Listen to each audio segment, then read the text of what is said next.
دیکھیں ایک بات یاد آ گئی علم کی. ایک شخص نے کہا وہ داری تھا, منکر, اللہ کا منکر تھا. وہ کہتا ہے زمین آسمان اسی طرح بنے ہوئے ہیں اور چلتے جائیں گے. اس نے کہا کہ ہر مجعول کے لیے جائل کا ہونا ضروری ہے, ہر مخلوق کے لیے خالق کا ہونا ضروری ہے, ہر مصنوع کے لیے صانع کا ہونا ضروری ہے. تو اللہ جس کو تم اللہ کہتے ہو اے علی, تم بتاؤ کہ اگر اس نے اس پوری کائنات کو بنایا ہے, ذرے سے آفتاب تک تمام اشیاء کو بنایا ہے, تو پھر اس کا اپنا خالق کون ہے؟ اس کو کس نے بنایا؟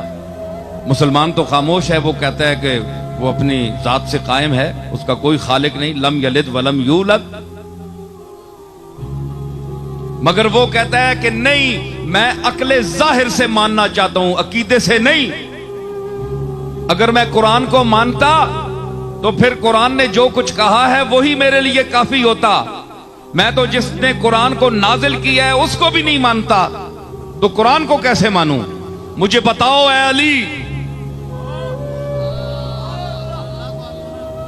بتاؤ تمہیں جو شہر علم کا دروازہ کہا گیا ہے, نبی نے اپنے علم شہر کا تمہیں دروازہ کہا, تو اب دروازہ ہونے کا ثبوت دو. فرمایا مولا کائنات بولے, فرمایا نہیں مانتا کہ ہر بنانے والے کے لیے ایک بنانے والا, پھر اس کا بنانے والا, پھر اس کا بنانے والا. یہ تو دور و تسلسل ہے, یہ محال عقلی ہے, یہ تو ہو ہی نہیں سکتا. اس کی تو پھر کہیں رکاوٹ ہی نہیں. پھر اس کا بنانے والا, پھر اس کا, پھر اس کا, پھر اس کا, یہ ساری عمر تسبیح پڑھتے رہو.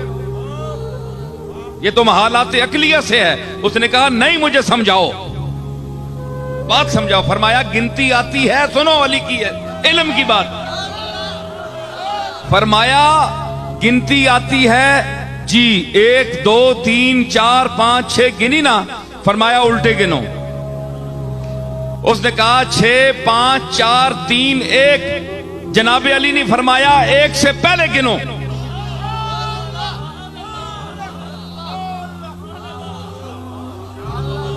بھائی آگے تو جا رہے ہو نا, 1 2 3 4 5 ہزاروں تک, لاکھوں تک, پیچھے گنو. اس نے کہا جناب 1 سے پہلے تو ہے ہی نہیں. آپ نے فرمایا کہ بے وقوف, یہی تو علی کہتا ہے کہ اس ایک وحدہ لا شریک سے پہلے کوئی ہے ہی نہیں.